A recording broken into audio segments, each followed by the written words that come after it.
there's lots of talk about people leaving expensive states for less expensive ones, like the popular California to Florida or Texas migration.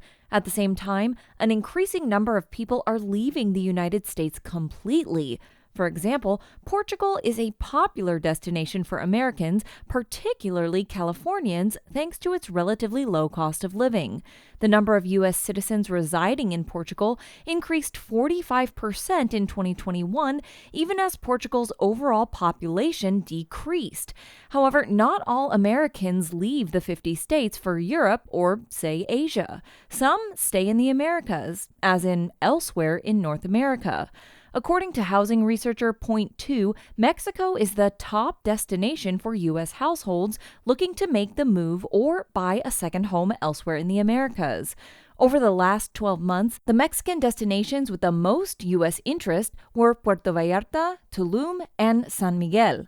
Retire by the beach, look cool pounding away on your laptop in Tulum. You know the drill. And we thought it'd be fun to look back at the results of the same study from 2015.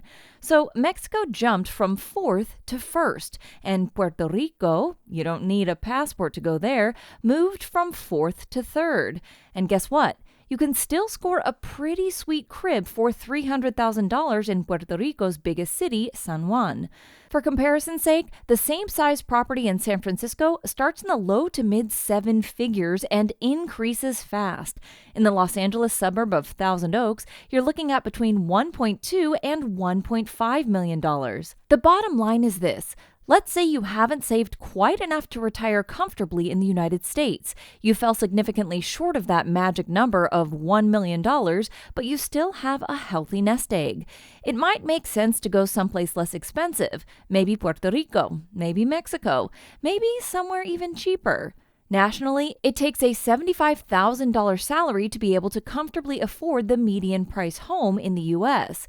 If you're not one of the lucky ones with a mortgage interest rate under 5% and maybe less than 4%, if you're not in a stable, rent-controlled situation, if you'd be rolling in the dough if it weren't for your housing payment. If you're house rich but cash poor, your best bet might be to sell and move abroad. If you take this somewhat drastic and potentially culture-shocking plunge, at least you won't be alone.